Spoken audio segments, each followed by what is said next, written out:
Beshi! Andito ako ngayon sa bahay nila Mary Ann. So, i-interview natin siya about sa buhay niya sa abroad. Please come in. Wow! Ang ganda naman ng bahay mo, Bes! Have a seat. Wow, ang lambot!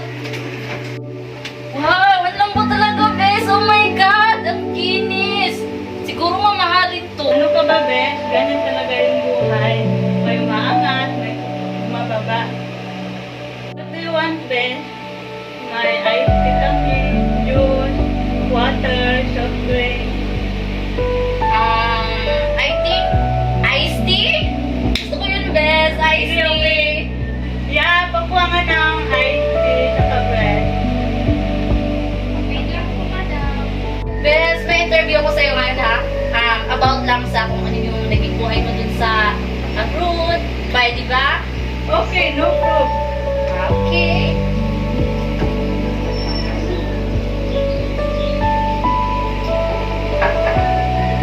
Wow! Wow! Pati yung juice mamahalin.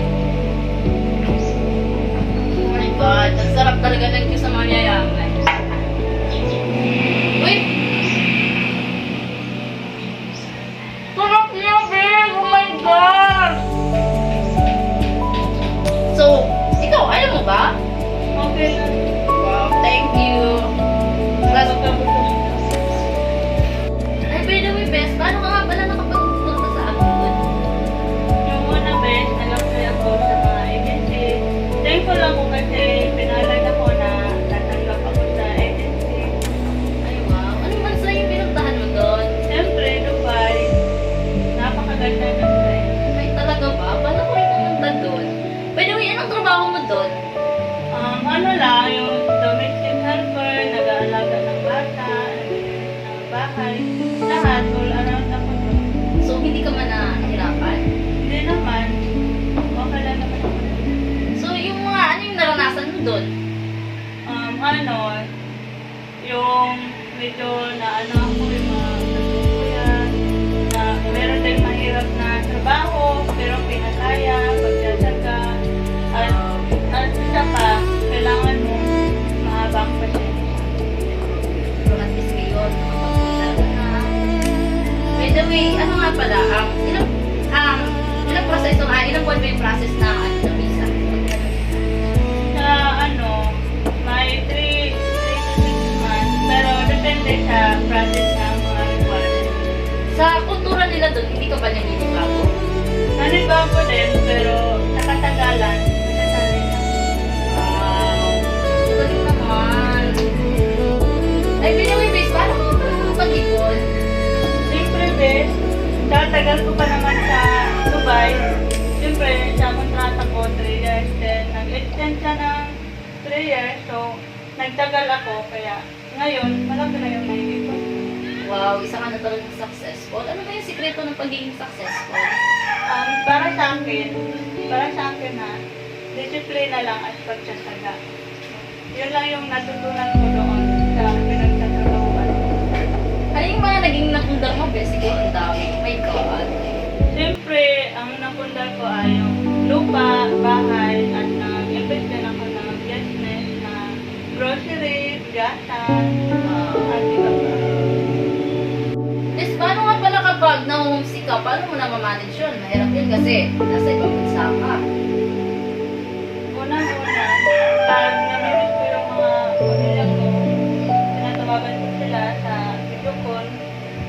Then, para bawasan yung mga pag-aalala ko sa kanila o pag-aalala nila sa akin na sa swerte ko naman, yung ako ko, mga babae, kaya sila din ang nagbibigay ng lakas loob sa akin na manatili dito dahil sa kanilang kabaitan. Galing naman. So, paano nga pala? So, ano ba yung natutunan mo sa abroad na hindi mo natutunan dito sa Pinas? Para sa akin, ang pagiging independent, kasi wala kang maasahan kundi sarili mo lang. Siguro ang hirap naman kasi na sa kanila. Siyempre, kailangan talaga gumawa. Bes, gusto ko mag-abroad. Gusto ko rin maging katulad mo. advice mo sa akin? Kasi gusto ko mag-abroad eh. Sa aming mga mag-abroad. So, ano yung maging advice mo? Yung una, i-advise ko sa'yo, maging impagkasada sa mahaba yung pasensya at marunong ka din sa lingwahe nila. And then, sa pag nakapasok ka na sa trabaho sa kanila, sa bahay nila, kailangan matinorin ka at mahaba yung pasensya. About sa benefits, paano mo yun naman-manage? Siyempre, yung una, hindi talaga nawawala yung pagdisiplin natin. Yan ang kailangan nating disiplina para sa ating sarili. Kasi pag nagpadala ko sa pamilya ko, hindi naman lahat na pinapadala ko. Kundi may matitira sa akin na 20%. Kaya nakapag-ipon ako at namamanit ko yung pera. Hey, Bes, ano nga pala yung bansa gusto mo pang puntahan? Then, gusto ko talaga pumunta sa Canada. Ay, wow! Canada! Oh my God! Gusto ko din Ano ko ba, daw. Ben? Gusto ko pa rin pumunta sa Switzerland, Netherlands. Oh my, gusto ko din yun. Gusto ko din Sa yun. Korea din. Oh, talaga? Oh my God. Gusto ko din yun. Gusto ko yung maranasan lahat kung ano yung mga tradisyon, culture, kung ano yung mga nakikita natin dito sa Pilipinas at yung iba din sa South. Bes, ano yung plano mo in the future? Ang plano ko, Bes, yung magpapatayo ako ng resort na may hotel. Wow! Ang pangalawa, yung restaurant na may mga branch ako. And then, ngayon, gusto ko din na magka-branch dito sa ating lugar. Libre ba ako doon? Siyempre naman, Bes. Talaga ba? Mga kabeshi, dito na nagtatapos ang ating interview sa ating kababayan na nagaling sa abroad at isa nang successful. Bye! Bye!